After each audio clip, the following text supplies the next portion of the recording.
দিনাজপুর থেকে ৫৪ জেলায় খাল খনন কর্মসূচির উদ্বোধন করলেন প্রধানমন্ত্রী তারেক রহমান। দুপুর ১২:৩০টার দিকে দিনাজপুরের কাহারোল উপজেলার বলরামপুর সাহাপাড়ায় মাটি কাটার মধ্য দিয়ে খাল খনন কর্মসূচি উদ্বোধন করেন তিনি। পরে এ উপলক্ষে আয়োজিত সমাবেশে যোগ দিয়ে প্রধানমন্ত্রী বলেন, যুদ্ধ পরিস্থিতিতে অর্থনৈতিকভাবে কিছুটা চাপে পড়লেও ধীরে ধীরে সব ওয়াদা পূরণ করবে বিএনপি। প্রধানমন্ত্রী বলেন, ইপিজেড নির্মাণ সহ উত্তরাঞ্চলে কর্মসংস্থানের ব্যবস্থা করতে বৃহৎ পরিকল্পনা নিয়েছে সরকার। ইউসুফ আলী রিপোর্ট।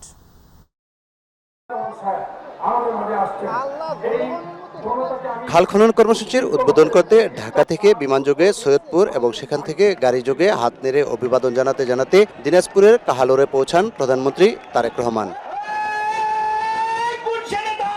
বলরামপুরের সাহাপাড়ায় পৌঁছে অপেক্ষমান জনতার সাথে মিশে যান প্রধানমন্ত্রী।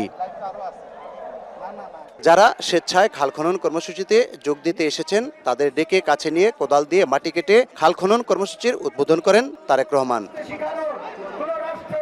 পরে বিএনপি ও পানি সম্পদ মন্ত্রণালয় আয়োজিত সমাবেশে প্রধানমন্ত্রী বলেন, নির্বাচনের আগে জনগণকে দেয়া সকল অঙ্গীকার পূরণ করা হবে। এই তো গেলে কৃষির কথা, আমরা কিন্তু আরো কতগুলো কথা বলেছিলাম নির্বাচনের আগে। আমরা বলেছিলাম এই যে এখানে অনেক মা বোনেরা বসে আছে, গৃহিণীরা বসে আছে, আমরা বলেছিলাম এই সারা বাংলাদেশে এই ৪ কোটি পরিবারের মায়েদের কাছে যাদের সংসার আছে তাদের কাছে আমরা ফ্যামিলি কার্ড পৌঁছে দিতে চাই এবং সেই কাজটিও কিন্তু আমরা শুরু করেছি। তারেক রহমান বলেন, কৃষি প্রধান দেশের উন্নয়ন করতে হলে মানুষের অর্থনৈতিক উন্নয়ন ঘটাতে হবে। আজকে খাল কাটার কাজ শুরু করেছি। একইভাবে আমরা বলেছি কৃষক ভাইদের কাছে আমরা মা বোনদের কাছে যেরকম ফ্যামিলি কার্ড দিচ্ছি, কৃষক ভাইদের কাছে আমরা কৃষক কার্ড দিব, যাতে করে তাদের পাশেও আমরা দাঁড়াতে পারি, তাদেরকে সহযোগিতা করতে পারি। তিনি বলেন, সকলকে সাথে নিয়ে বাংলাদেশকে উন্নত রাষ্ট্রের আদলে গড়ে তোলা হবে। কৃষক ভালো থাকলে, কিষানি ভালো থাকলে এই বাংলাদেশের মানুষ ভালো থাকবে। কাজে এই কৃষক ভাইদেরকে আমরা ভালো রাখতে চাই, কিষানি বোনদেরকে আমরা ভালো রাখতে চাই।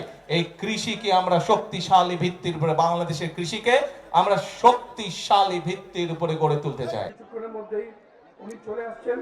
১৯৭৭ সালে জিয়াউর রহমান যে খাল খনন কর্মসূচির উদ্বোধন করেছিলেন, দীর্ঘ ৪৯ বছরে তা পুনর্খনন না করায় অনেকাংশেই ভরাট হয়ে গেছে। জিয়াউর রহমানের পুত্র তারেক রহমান প্রধানমন্ত্রী নির্বাচিত হওয়ার মাত্র ১ মাসের মাথায় কৃষি নির্ভর বাংলাদেশকে খাদ্যে স্বয়ংসম্পূর্ণ করতে আবারও খাল খনন কর্মসূচির উদ্যোগ গ্রহণ করেন। আর এই কর্মসূচি বাস্তবায়নের মধ্য দিয়ে বাস্তবায়িত হলো বিএনপির ৪র্থতম নির্বাচনী অঙ্গীকার। দিনাজপুরের কাহারোল থেকে ইউসুফ আলী, ITV। বিএনপি ক্ষমতায় এসে একের পর এক নির্বাচনী ইশতেহার বাস্তবায়ন করছে উল্লেখ করে অর্থমন্ত্রী আমির খসরু মাহমুদ চৌধুরী বলেছেন, ইশতেহারের একটি উল্লেখযোগ্য অংশ খাল খনন কর্মসূচি। তিনি আজ চট্টগ্রামের মিরসরাইয়ের বামন সুন্দর এলাকায় খাল খনন কর্মসূচির উদ্বোধন শেষে সাংবাদিকদের এসব কথা বলেন। দেশের প্রান্তিক মানুষকে সুফল দিতে খাল খনন কর্মসূচি কৃষি ও মৎস্য সহ নানা ক্ষেত্রে পরিবর্তনের পাশাপাশি জলবায়ু পরিবর্তনের প্রভাব মোকাবেলায় ভূমিকা রাখবে বলেও মন্তব্য করেন অর্থমন্ত্রী। দেশব্যাপী নদী, নালা, খাল, জলাধারা খনন এবং পুনর্খনন কর্মসূচির অংশ হিসেবে বাংলাদেশ কৃষি উন্নয়ন কর্পোরেশনের উদ্যোগে মিরসরাইয়ের বামন সুন্দর এলাকায় আলীরপোল এলাকা থেকে বানাতলী পর্যন্ত ৩ কিলোমিটার এলাকা পুনর্খনন করা হয়েছে। এতে করে সরকারি উপকারভোগী হবেন সাধারণ কৃষক। কৃষিতে সেচ নিশ্চিত করা যাবে প্রায় ১৫,০০০ হেক্টর জমিতে। খনন একটি বিশাল কর্মযজ্ঞ এবং কর্মসূচির প্রস্তাব আছে এবং আমরা নির্বাচন ইশতেহারে যতগুলো জনগণের কাছে ওয়াদা করেছি, বলেছি, একটার পর একটা বাস্তবায়ন কাজ চলছে, সেটা আমরা দেখতে পাচ্ছি। শরীয়তপুরের গোসাইরহাটে ১৪ কিলোমিটার দীর্ঘ পখমসার খাল খননের কাজ উদ্বোধন করেছেন জাতীয় সংসদের হুইপ মিয়া নুরুদ্দিন আহমেদ অপু। দুপুরে উপজেলার নাগেরপাড়া ইউনিয়নের পখমসার এলাকায় আনুষ্ঠানিকভাবে খনন কাজের সূচনা করা হয়। দীর্ঘদিন দখল ও দূষণের কারণে নাব্যতা হারানো পখমসার খালটি পুনরুদ্ধারের লক্ষ্যে এই উদ্যোগ গ্রহণ করা হয়েছে। জাতীয় সংসদের হুইপ মিয়া নুরুদ্দিন আহমেদ অপু খনন কাজের আনুষ্ঠানিক উদ্বোধন করেন। প্রায় ১৪ কিলোমিটার দীর্ঘ এই খালটি পখমসার এলাকা থেকে কেচুয়ারচর হয়ে মেঘনা নদীতে গিয়ে মিলিত হবে। খালটি পুনরায় খনন সম্পন্ন হলে এলাকায় পানি প্রবাহ স্বাভাবিক হবে এবং দীর্ঘদিন ধরে জলের অভাবে অনাবাদি হয়ে থাকা কৃষিজমি আবারও আবাদযোগ্য হয়ে উঠবে বলে আশা করেন সংশ্লিষ্টরা। এ সময় আরও উপস্থিত ছিলেন শরীয়তপুর ২ আসনের সংসদ সদস্য আলহাজ শফিকুর রহমান কিরণ, শরীয়তপুর 1 আসনের সংসদ সদস্য সাইদ আহমেদ আসলাম, জেলা প্রশাসক miss Tahsina Begum, police super Rounak Jahan. বাংলাদেশের কৃষকদের আধুনিকায়নের জন্য খাল খনন যে কর্মসূচি ঘোষণা করেছিলেন, সেই কর্মসূচি আবারই তার সুযোগ্য সন্তান বর্তমান প্রধানমন্ত্রী জনাব তারেক রহমান সাহেব বাংলাদেশের খাদ্য বিপ্লব তৈরি করার জন্য, সৃষ্টি করার জন্য আবার তিনি সেই কর্মসূচি আবার আজকে সারা দেশে 64 জেলায় আজকে তিনি দিনাজপুর থেকে শুরু করেছেন। আমাকে আজকে শরীয়তপুর মাদারীপুরের দায়িত্ব দিয়েছেন। সারা দেশব্যাপী নদী, নালা, খাল, জলধারা খনন এবং পুনর্খনন কর্মসূচির অংশ হিসেবে কুষ্টিয়ার খোকসা উপজেলার মোড়াগাছা থেকে হাসিমপুর 3 কিলোমিটার খাল পুনর্খনন কাজের উদ্বোধন এবং আলোচনা সভা অনুষ্ঠিত হয়েছে। সকালে জেলা প্রশাসনের আয়োজনে দুর্যোগ ব্যবস্থাপনা অধিদপ্তর, দুর্যোগ ব্যবস্থাপনা ও ত্রাণ মন্ত্রণালয়ের বাস্তবায়নে মোড়াগাছা সরকারি প্রাথমিক বিদ্যালয় মাঠে আলোচনা সভা অনুষ্ঠিত হয়। আলোচনা সভা শেষে জলধারা খনন কাজের উদ্বোধন করা হয়। খাল পুনর্খনন কাজের উদ্বোধন করেন আইন, বিচার ও সংসদ বিষয়ক মন্ত্রী মোহাম্মদ আসাদুজ্জামান। এ সময় ভারপ্রাপ্ত জেলা প্রশাসক মাহবুবুল ইসলামের সভাপতিত্বে অন্যান্যদের মধ্যে কুষ্টিয়া 4 আসনের আফজাল হোসেন, কুষ্টিয়া 1 আসনের সংসদ সদস্য রেজা আহমেদ বাচ্চু মোল্লা, প্রধানমন্ত্রী উপদেষ্টা মণ্ডলীর সদস্য সৈয়দ মেহেদি আহমেদ রুমি সহ অনেকে উপস্থিত ছিলেন।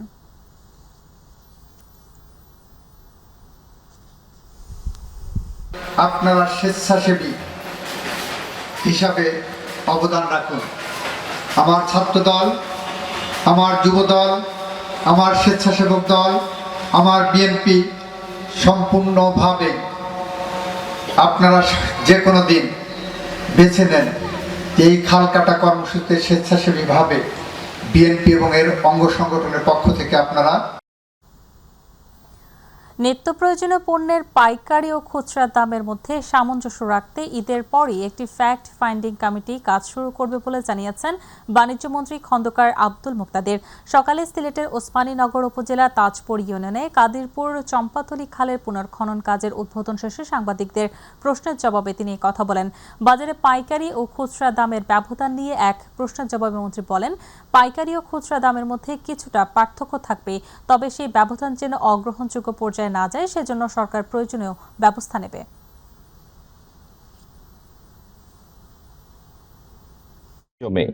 খাল তার পানি ধারণ ক্ষমতাটা বাড়াবে, নদীটা একটা সিস্টেম, আমাদের এই সিস্টেমের পানি ধরে রাখার ক্ষমতাটা বেড়ে যাবে খালটা কাটার কারণে। যে এই 4 বা 4.5 কিলোমিটারের যে খালটা খনন করা হলো, এটার উপকার বা উপযোগিতা এই পুরো অঞ্চলের জন্য কতটুকু সেটা আপনি প্রথম বছরই অনুভব করবেন। আগামীর বাংলাদেশ গড়তে হলে সবাইকে এগিয়ে আসতে হবে এবং যার যার অবস্থান থেকে কাজ করতে হবে বলে মন্তব্য করেছেন বেসামরিক বিমানমন্ত্রী আফরোজা খানম রিতা। দুপুরে মানিকগঞ্জের দৌলতপুর উপজেলার তালুক হাঁপানিয়া খাল পুনর্খননের উদ্বোধনী অনুষ্ঠানে প্রধান অতিথির বক্তব্যে তিনি এসব কথা বলেন। এ সময় মানিকগঞ্জ 1 আসনের সংসদ সদস্য এস.এ. জিন্না কবির, জেলা প্রশাসক নাজমুন আরা সুলতানা ও পানি উন্নয়ন বোর্ডের নির্বাহী প্রকৌশলী মোহাম্মদ আক্তারুজ্জামান সহ অন্যরা উপস্থিত ছিলেন। আগামী বাংলাদেশ গড়ার জন্য সবাইকে কাজ করতে হবে, যার যার অবস্থান থেকে সবাইকে কাজ করতে হবে। আজকে আমরা একটা কুদাল মেরে গেলাম, এখানেই কিন্তু দায়িত্ব শেষ না। আমরা কিন্তু উদ্বোধন করে যাচ্ছি, কিন্তু বাকি কাজটা কিন্তু আপনাদের করতে হবে। সরকারের মাননীয় পররাষ্ট্রমন্ত্রী শামা ওবায়েদ ইসলাম বলেছেন, খাল খননের মাধ্যমে এই এলাকায় কৃষিতে বিপ্লব ঘটবে। তিনি বলেন, শহীদ প্রেসিডেন্ট জিয়াউর রহমান খাল খনন কর্মসূচির মাধ্যমে দেশে কৃষিতে যে অগ্রগতি ও শস্য বিপ্লব ঘটিয়েছিলেন তার পথ অনুসরণ করে বর্তমান সরকারও কৃষিতে বিপ্লব আনতে চায়। তিনি প্রধান অতিথি হিসেবে দুপুরে ফরিদপুরের ভাঙ্গা উপজেলার মানিকদহ ইউনিয়নের বলের বাগ হতে সোনাখোলা সেতু পর্যন্ত খালের খনন কাজ উদ্বোধন উপলক্ষে এসব কথা বলেন। অনুষ্ঠানে বিশেষ অতিথি ছিলেন ফরিদপুর 4 আসনের সংসদ সদস্য শহীদুল ইসলাম খান বাবুল, জেলা প্রশাসক মোহাম্মদ কামরুল হাসান মোল্লার সভাপতিত্বে এবং সাদরুল আলম সিআরএমের সঞ্চালনায়। এতে আরও উপস্থিত ছিলেন জেলা police super Mohammad Nazrul Islam PPM, ভাঙ্গা উপজেলা নির্বাহী কর্মকর্তা আবদুল্লাহ আল জাহের, বিভিন্ন দপ্তরের কর্মকর্তাবৃন্দ সহ বিএনপি এবং তার অঙ্গ সংগঠনের নেতৃবৃন্দ। উনি তখন খাল খনন কর্মসূচি একটি যুগান্তকারী সিদ্ধান্ত নিয়েছিলেন। ওনার সন্তান দেশনেত্রী বেগম খালেদা জিয়ার সন্তান, তার পিতা এবং মাতার হাত ধরে তাদের সেই একই আদর্শ অনুসরণ করে বাংলাদেশ জাতীয়তাবাদী দল আজকে আবারও সারা বাংলাদেশে খাল খনন কর্মসূচি শুরু করতে যাচ্ছে। পরিকল্পনা প্রতিমন্ত্রী জুনায়েদ সাকি বলেছেন, ব্রাহ্মণবাড়িয়া জেলার মধ্যে 400 খাল খনন প্রশাসনের পক্ষ থেকে চিহ্নিত করা হয়েছে। এই খালগুলোকে পুনরুদ্ধার করতে হবে, সজীব করতে হবে। দুপুরে ব্রাহ্মণবাড়িয়ার বিজয়নগর উপজেলার বোয়ালিয়া খাল পুনর্খনন কাজের উদ্বোধনী অনুষ্ঠান সাংবাদিকদের প্রশ্নের জবাবে কথা বলেন তিনি। জেলা প্রশাসক শারমিন আক্তার জাহানের সভাপতিত্বে উদ্বোধনী অনুষ্ঠানে বিশেষ অতিথি ছিলেন ব্রাহ্মণবাড়িয়া 3 আসনের সংসদ সদস্য খালেদ হোসেন মাহবুব, ব্রাহ্মণবাড়িয়া 1 আসনের সংসদ সদস্য M A Hannan, police super Shah Mohammad Abdur Rauf, Brahmanbaria জেলা পরিষদের প্রশাসক সিরাজুল ইসলাম, জেলা বিএনপির যুগ্ম সম্পাদক আলী আজম প্রমুখ করে দিয়েছেন এবং তার ধারাবাহিকতা চলছে এবং সেইটার অংশ হিসেবে আজকে 54টি জেলায় 63টি খাল খননের মধ্য দিয়ে এবং এই খালগুলোকে আমরা পুনরুদ্ধার করতে চাই, সজীব করতে চাই এবং খাল খননের মধ্য দিয়ে একটা উৎপাদন বৃদ্ধি, বিনিয়োগ বৃদ্ধির যে অর্থনৈতিক দিশা, একই সাথে প্রাণ প্রকৃতি রক্ষা করা এবং এই দুইয়ের সংমিশ্রণের মধ্য দিয়ে পুরো উন্নতিটাকে দেখার যে সরকারের দৃষ্টিভঙ্গি, সেইটাই কার্যকর করার একটা উদ্যোগ নেওয়া হচ্ছে। বগুড়ার শিবগঞ্জ উপজেলার বুড়িগঞ্জ ইউনিয়নে বাংলাদেশ পানি উন্নয়ন বোর্ড কর্তৃক বিলহামলা খাল পুনর্খনন কর্মসূচির আওতায় প্রকৃত শ্রমিক ও স্বেচ্ছাশ্রমিক ভিত্তিতে খাল খনন কর্মসূচির উদ্বোধন করা হয়। খাল খনন উদ্বোধন করেন স্থানীয় সরকার পল্লী উন্নয়নের মন্ত্রণালয়ের প্রতিমন্ত্রী মীর শাহে আলম এমপি। এতে উপস্থিত ছিলেন বগুড়া জেলা প্রশাসক তৌফিকুর রহমান, শিবগঞ্জ উপজেলার নির্বাহী কর্মকর্তা জিয়াউর রহমান সহ দলীয় বিভিন্ন নেতাকর্মীরা উপস্থিত ছিলেন।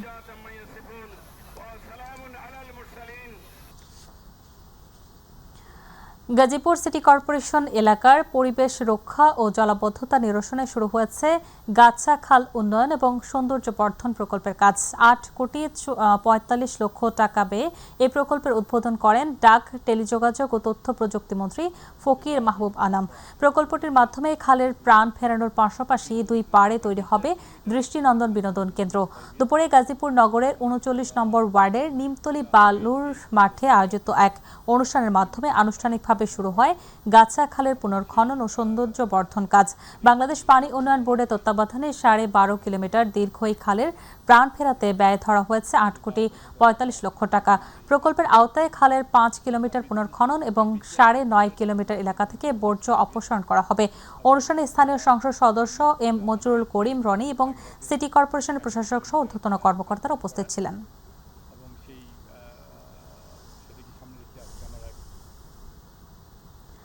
বরিশাল সিটি কর্পোরেশনের 5ম প্রশাসক হিসেবে দায়িত্ব নিয়েছেন সাবেক সংসদ সদস্য এবং বিএনপির বিভাগীয় সাংগঠনিক সম্পাদক বিলকিস জাহান শিরিন।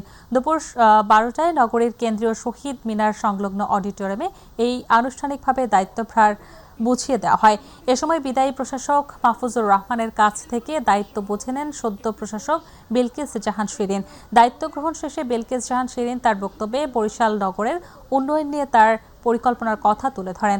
এ সময় আরও উপস্থিত ছিলেন পুলিশ কমিশনার মোহাম্মদ শফিকুল ইসলাম, অতিরিক্ত রেঞ্জ ডিআইজি, বিএনপি নেতা আলতাফ মাহমুদ শিকদার, শহীদুল্লাহ কবির, জিয়াউদ্দিন শিকদার সহ জেলা মহানগর বিএনপি নেতৃবৃন্দ।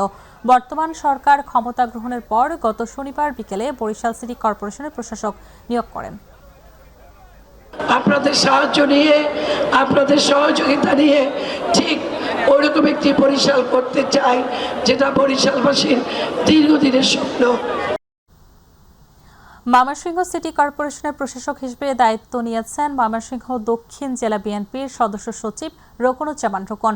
সকালে সিটি কর্পোরেশনের শহীদ শাহাবুদ্দিন মিলনায়তনে নবনিযুক্ত প্রশাসক রোকনুজ্জামান রোকনের হাতে আনুষ্ঠানিকভাবে দায়িত্ব হস্তান্তর করেন সদ্য বিদায়ী প্রশাসক এবং বিভাগীয় কমিশনার ফারা শাম্মী। এ সময় ময়মনসিংহ সদর আসনের সংসদ সদস্য আবু ওয়াহাব আকন্দ এবং মুক্তাগাছা আসনের সংসদ সদস্য জাকির হোসেন বাবলু সহ সিটি কর্পোরেশনের কর্মকর্তা এবং কর্মচারী এবং বিএনপি এবং অঙ্গ সংগঠনের নেতাকর্মীরা উপস্থিত ছিলেন। নগর ভবনের সামনে দোয়া করা হয়। দায়িত্ব গ্রহণের পর নবনিযুক্ত প্রশাসক রোকনুজ্জামান রোকন বলেন, প্রধানমন্ত্রী যে দায়িত্ব আমাকে দিয়েছেন আমি নিষ্ঠা এবং আন্তরিকতার সঙ্গে সকলের সহযোগিতায় পালন করার চেষ্টা করব। তিনি যানজটমুক্ত, জলাবদ্ধতা নিরসন এবং পরিচ্ছন্ন নগরী করার প্রতিশ্রুতি ব্যক্ত করেন। কর্পোরেশনে আমি একদিনে সব বদলে দিতে পারবো না, তো আমি চেষ্টা করব একজন মানুষ যেন এসে মনে করে এটি তার সিটি কর্পোরেশন। এই সিটি কর্পোরেশন মালিক সে, এই সিটি কর্পোরেশন মালিক এই নগরের বসবাসরত ট্যাক্স পেইং সকল মানুষ এই সিটি কর্পোরেশনের মালিক। আমার চেষ্টায় সর্বত্র থাকবে। আগামীকাল বহুল কাঙ্ক্ষিত গোমা সেতু উদ্বোধনের মধ্য দিয়ে শেষ হবে অপেক্ষার পালা। আর নিরবিচ্ছিন্ন সড়কে অঞ্চলে ফেরি যুগের ঘটবে অবসান।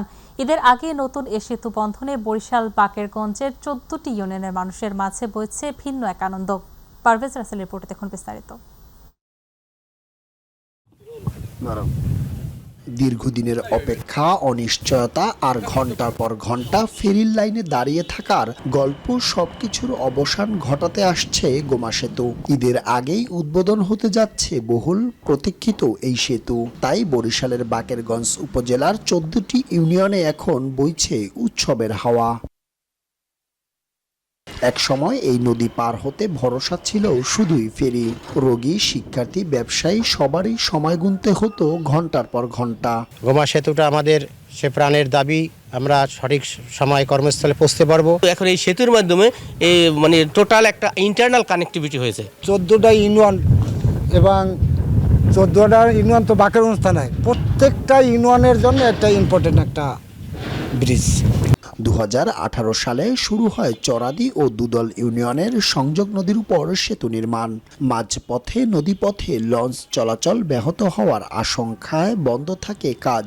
পরে নকশা পরিবর্তন করে আবার শুরু হয় নির্মাণ। দুই পাশে অ্যাপ্রোচ সড়ক, মাঝখানে স্টিল স্ট্রাকচার, সব মিলিয়ে এখন প্রস্তুত গোমা সেতু। শেষ হয়েছে রঙের কাজও, এখন শুধু উদ্বোধনের অপেক্ষা।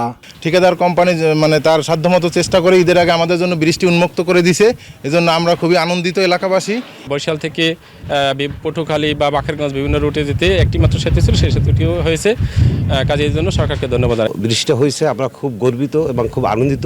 বিশেষ করে আমার বৃহত্তর বরিশাল বিভাগের লোকজন, এখানে অনেক লোক যাতায়াত করবে, যেহেতু এটা শর্ট হয়েছে। এটা সেতু চালু হলে বন্ধ হয়ে যাবে ফেরি নির্ভরতা, বদলে যাবে যোগাযোগ, অর্থনীতি, এমনকি মানুষের জীবনযাত্রাও। ঈদের আগেই যখন শেষ করেছি, আমরা সড়ক জনপদ অধিদপ্তরকে অবহিত করেছি যে এটা ঈদুল ফিতরের পূর্বেই এটা আমাদের যানবাহন চলাচলের জন্য উন্মুক্ত করা সম্ভব। আমাদের দুই পারের মধ্যে একটা যোগাযোগের নতুন ধারা সৃষ্টি হবে এবং জনগণের যাতায়াত ছাড়াও আমাদের উৎপাদিত পণ্য উভয় পাশের মধ্যে যোগাযোগ হবে এবং সহজে আমাদের সদরে বা বাকেরগঞ্জে এদিকে আসা সহজ হবে। গোমা সেতুর মধ্য দিয়ে এ অঞ্চলের ফেরি যুগের যেমন অবসান ঘটবে, তেমনি বরিশাল বাকেরগঞ্জের 14টি ইউনিয়নের এক সেতুই করে দেবে অর্থনীতির মুক্তি।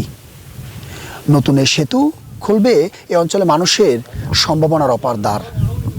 পারভেজ রাসেল, মাই টিভি, বরিশাল। করব কাজ গড়ব দেশ, সবার আগে বাংলাদেশ স্লোগানে আশুলিয়ার গণপ্রজাতন্ত্রী বাংলাদেশ সরকারের প্রধানমন্ত্রী বিএনপি চেয়ারম্যান তারেক রহমানের পক্ষ থেকে ঈদ উপহার বিতরণ করা হয়েছে। সকালে ডেন্ডাপুর এলাকায় ঢাকা জেলা যুব দলের সাধারণ সম্পাদক মোহাম্মদ আইয়ুব খানের আয়োজনে এই কর্মসূচি হয়। এই কর্মসূচিতে 5,000-এর অধিক নিম্ন আয়ের দরিদ্র পরিবারের মাঝে ঈদ উপহার বিতরণ করা হয়।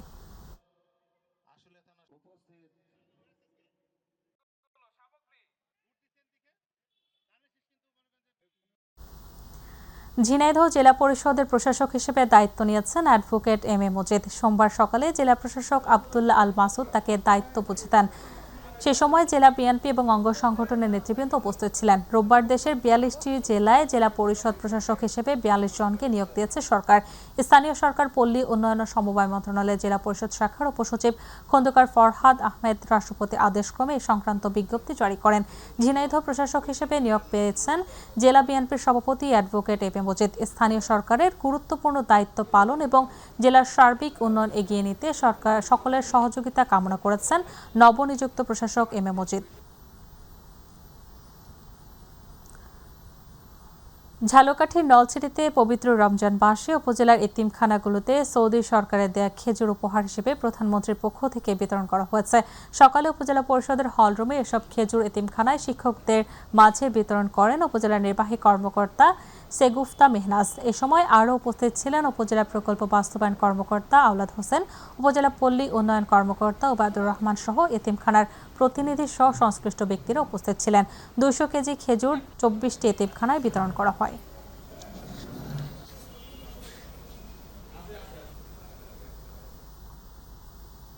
শেরপুরে মহান স্বাধীনতা জাতীয় দিবস উপলক্ষে শিশুদের চিত্রাঙ্কন প্রতিযোগিতা অনুষ্ঠিত হয়েছে। সকালে জেলা প্রশাসক এবং জেলা শিশু একাডেমির আয়োজনে শিশু একাডেমির মিলনায়তনে জেলা শিশু বিষয়ক কর্মকর্তা আসলাম খানের তত্ত্বাবধানে চিত্রাঙ্কন প্রতিযোগিতা অনুষ্ঠিত হয়। প্রতিযোগিতায় বিচারক ছিলেন জেলা প্রশাসকের নির্বাহী ম্যাজিস্ট্রেট নাহিদ হাসান, জেলা সহকারী প্রাথমিক শিক্ষা কর্মকর্তা আব্দুল হাই এবং অবসরপ্রাপ্ত শিক্ষক হারুনুর রশিদ। প্রতিযোগিতায় সাধারণ ক্যাটাগরিতে পৃথক 3টি এবং বিশেষ চাহিদা সম্পন্ন শিশুদের নিয়ে একটি গ্রুপ নিয়ে মোট 4টি গ্রুপে শহরের বিভিন্ন শিক্ষা প্রতিষ্ঠানে শতাধিক শিক্ষার্থী অংশ নেয়।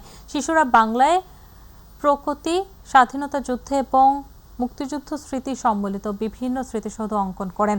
বিজয়ীদের আগামী 26 মার্চ স্বাধীনতা দিবসের পুরস্কার বিতরণ অনুষ্ঠানে পুরস্কার দেওয়া হবে।